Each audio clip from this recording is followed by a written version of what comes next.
Hey y'all, Chelsea and Danny here. Enjoy this episode of Today's Homeowner here on YouTube.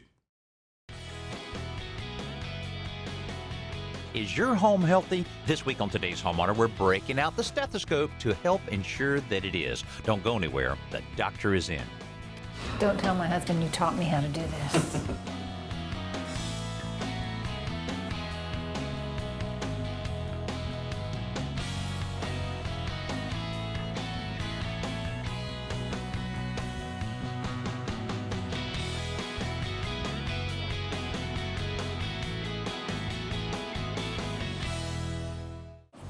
We spend lots of time and energy making our homes more attractive, more comfortable, and more efficient. But are our homes healthy? It's an often overlooked but important question that involves several factors: the air we breathe, the water we drink, and the surfaces we touch. So we're doing a checkup with homeowner E.A. Keeble. Her historic home was built in the late 1800s, and she loves the character of the place, but is it healthy? And this is the heart of the home, our kitchen. I am the chief bottle washer. I do not cook. What, My no husband's gourmet a meals chef. in here? Not particularly. I'll do a cheesecake or a salad. Oh, well, I could live off that. That's not bad. Okay, you have the gas stove. What about your water heater? We do have a gas water heater. It's in Oh, you got it hidden back there. Closed in this little handy. I've seen that before. I've seen that a lot where they tuck it away like that, and the vent, I see it's vented right to the outside, so that's good. That's important. Well, I'll tell you what, on the carbon monoxide is something, I don't know if you know much about it, but it's... I do not. Well, it's basically from the gas, from the gas not being burned completely, just kind of a byproduct from that. And so it's clear, it's odorless, and you just cannot detect it any way in a home unless you have a detector. Now, a lot of times people think that you have to position these very low or very high, but actually the carbon monoxide is about the same density as air. So it can go just about anywhere. Actually, why don't we find a place in this adjacent room that we can plug it in? Now, I'll tell you, a lot of these older houses, you have challenge with outlets. Do you have anything to spare? We're good. The former owners updated the house. Oh, is that right? so Oh, got a we few have, extra ones. That's perfect. This one's not in use. Yeah. Well, this is okay. Pretty close to these drapes, so you wouldn't want them, anything where the drapes would be covering it to So block just any airflow, but that'll be fine. keep it on, okay. That's perfect. So all we have to do here, plug it right in, just like that, and it still will give you the opportunity to use that other one. Now, So it doesn't matter you say that it's down low. It doesn't- No, not a problem. Because it having the same density, carbon monoxide having about the same density as air, doesn't really matter. I mean, smoke detector is a lot different. You want those up high. Do all gas appliances have this potential for the danger of carbon monoxide? Yeah, if they're not vented properly. That's why I was checking your water heater when we were looking at it to make sure that vent goes out. Or if they're just simply not working properly, then you have that potential. But also kerosene type heaters that you may use, like freestanding kerosene heaters, and certainly any kind of charcoal and even fireplaces. That's just one reason that fireplaces should be inspected by a professional regularly. Of course, you wouldn't build a fire in the fireplace without venting the smoke up the chimney, yet many of us cook on the stove without removing the fumes. A 2012 study found that cooking releases some of the same pollutants found in smog, so it's important to always use your range hood when you cook, preferably on the highest setting. Then clean the filter regularly to make sure it's operating at peak performance. While you're at it, clean your bath vent fans too. If they don't remove the steamy, damp air from a bath, it's an invitation for mold to grow, and we've all heard about the health risks associated with breathing mold. Now, speaking of cleaning, well, I tell you what, EA, I love the hardwood floors in the older house. What about keeping those clean? Have you had much of a challenge with that? Well, these are almost what sold me on this house. I love the hardwood. And really, it's pretty simple. The oil soap and a little damp mop, and it shines it up really well. Yeah, looks like it looks great. Now, I noticed you have some rugs here and there downstairs. Do you have any other carpet? Yes, our two guest bedrooms upstairs and the bath are both carpeted. I see. Now, how do you keep those clean? Well, I have an upright vac. Oh, okay. To drag that out. Okay. Well, one of the advantages, and they've really discovered this over the last few years with hard surfaces, whether it's hardwood or ceramic or whatever, that a lot less dust, a lot less allergens than with carpet. So if you have carpet, you have to clean it well, but that upright's not the best thing for indoor air quality. An upright or canister vacuum filters some of the dust and allergens it picks up, but the rest is exhausted right back into the air in your home. A central vacuum system also filters the dust, but its exhaust goes to the outside. Oh, I've heard of those. Aren't they just for new houses? Well, it's a lot easier to put them in a new house. In an older house like this, you can retrofit, and you're up on crawl space, so you can't get under there and do that. But then your central system would be located in a garage or a back storage area, something along those lines. Now, let's check in with Joe for this week's Simple Solution. Drip irrigation is an ideal way to water a row of plants or vegetable beds or even flower beds because it delivers a precise amount of water exactly where you need it. All you need is an empty plastic bottle and drill an 1/8-inch diameter hole in the cap, and that is the drip irrigation system right there. So you go to your house plant and get a stick or a screwdriver and make a little bit of a hole in the back of the pot, just enough to stick the neck of the bottle in there. This also works, by the way, with wine bottles. You can drill a hole in the cork. And then you take the bottle, force it upside down in the hole, right in the soil, and there you go. Now that will very slowly drip a little bit of water each minute or two into the soil to keep it nice and moist. This is ideal for watering plants when you're on vacation, when you're out, or you're just away for a few days. And when you come back, your plants will be nice and hydrated, lush, and as green as ever. This week we're helping E.A. Keeble give her home a checkup to see how healthy it is, and we're starting by focusing on the air she breathes. And I'll tell you, E.A., when you're talking about improving the air quality inside your home, it really starts right here. This is your return air grill. Do you know what that is? Not particularly. Not particularly? Okay, so that means you haven't changed the filter in a while. Oh, right. No, it wouldn't have been me. Well, I'll tell you, when you look at this, and of course air is pulling through here to get to the air conditioner, and you can tell the amount of pressure that's on that right now, which means this is really dirty. Flowing, okay. It's really dirty. So changing that, you know, you need to change it on a regular basis for a lot of reasons. First of all, the quality of air. And when you think about it, every cubic foot of air in your house goes through this grill and through this filter twice an hour. Really? Yeah. Yeah, so you think about that, how important this is. Now this, you see these all the time. They cost about $2 or $3. They're worthless. Just really never use it. I mean, look, you can see right through it. You know, it's not good. So I would use one similar to what you have there, like this one that's an electrostatic filter. And you see the little arrow on it? That's the direction of the air, so you'll want to install it like this. But before we do that, I wanted to show you something here that I'll bet we'll find. You see all of the cracks where this is supposed to be completely sealed so that all of the air is only coming through this grill. It's pulling in from this, what is a bathroom and adjacent areas, and then, what is this, little storage area? Oh, that's also a bathroom. That's our cat litter. A cat litter? Closet. Oh. Can I open it? Please do, yeah. Oh, how about a little that? place for our cat. Well, isn't that She goes clever? in here and, yeah. Pretty cool. Well, you could be getting some odors pulling in from there that's also distributed throughout the house. So I have a solution to that. I have some caulk out in the truck. It'll be real easy for me just to seal this plenum up. You want to keep it good and clean. We'll put the new filter in it, and you'll be in great shape here. Oh, okay, I see, because you've got, the intake is coming from, not only from here, but through this. All right, I understand. Yeah, okay. Sealing up the leaks in the air return and changing the filter is an easy fix anyone can do.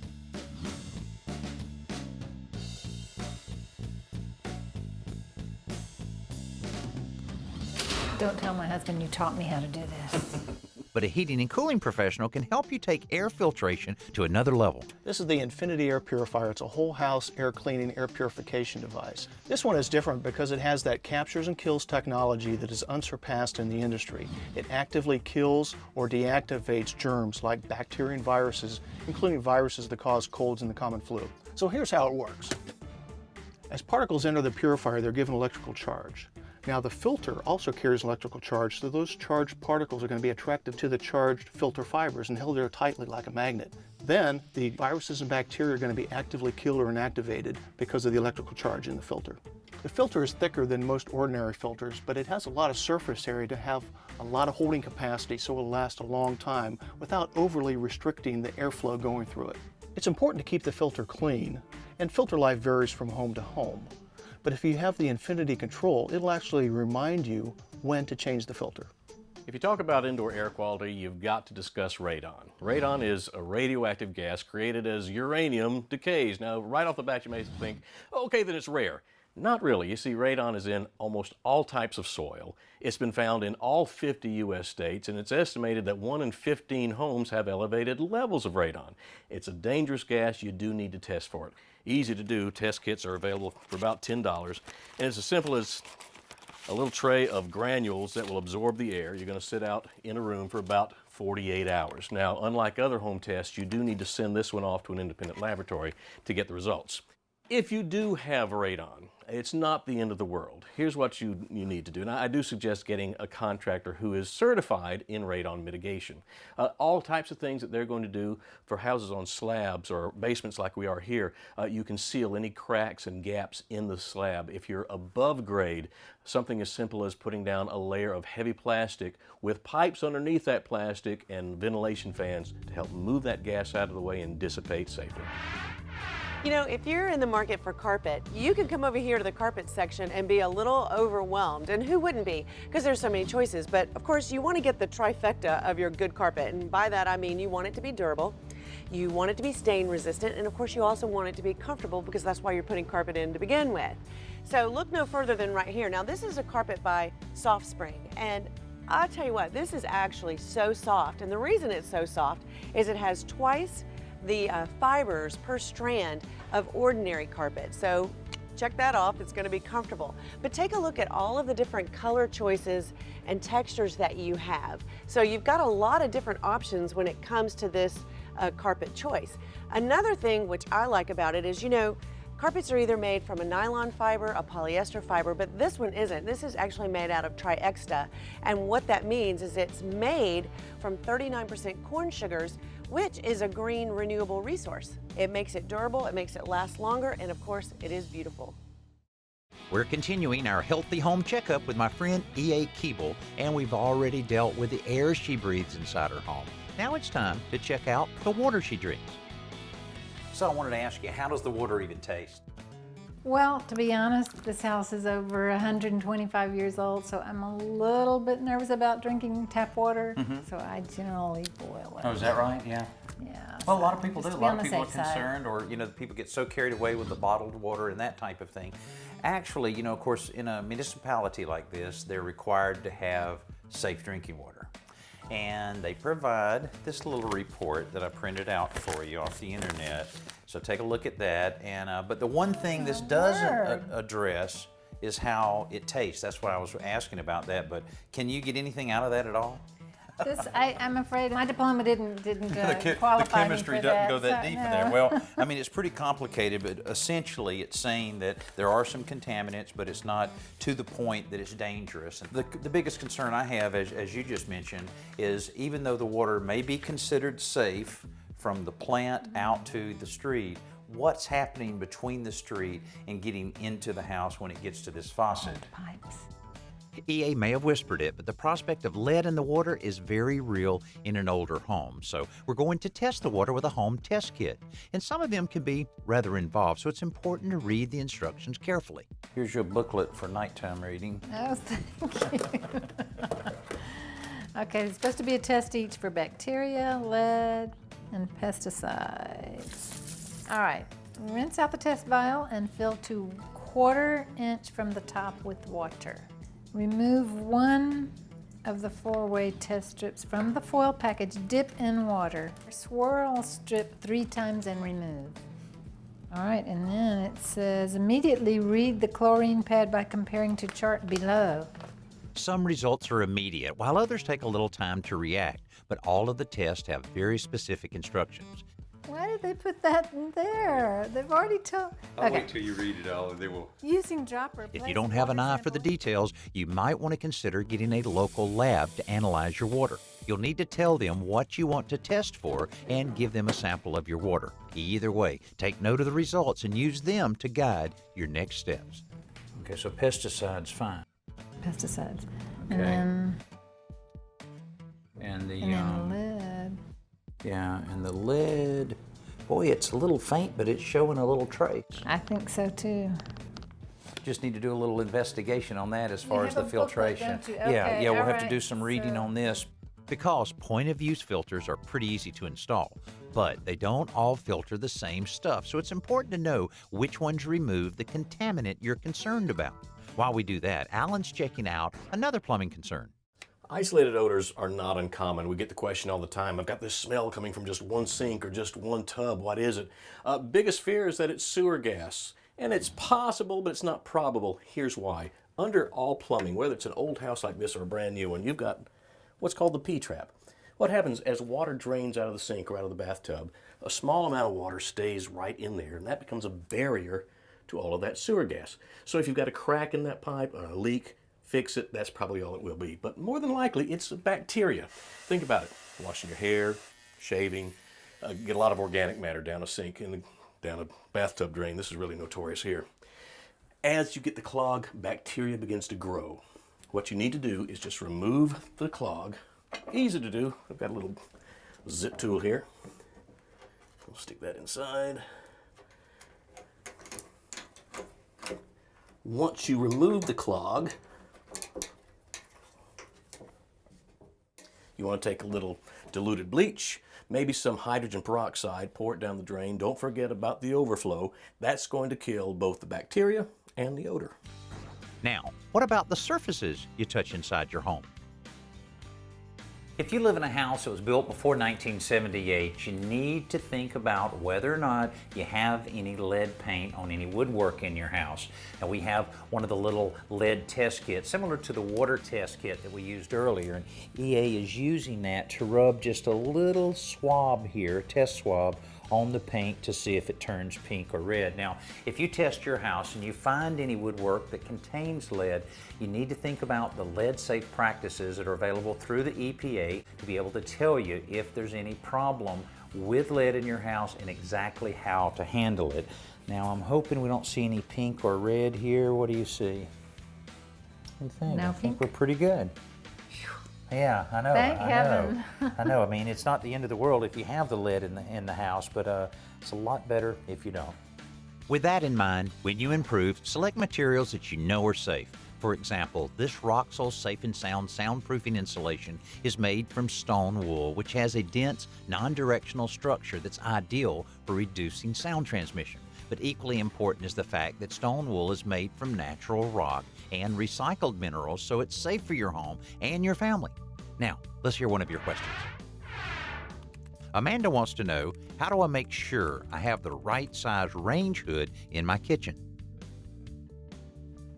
That's actually a very good question, and just one of those factors that a lot of homeowners don't consider when they're selecting a range hood for their kitchen. But it is very important that you have a range hood that's strong enough to provide the right type of air movement and exhaust out of your kitchen. So how do you know? Well, an average range is around 30 inches, and for a 30-inch range, you need a range hood that's capable of moving 250 CFMs, that's cubic feet per minute of air movement. Now, if you have a little bit of a larger stove, which a lot of people do, you'll want to upsize it just a little bit. Now, another factor that would need a larger range hood is if you have a larger than average kitchen.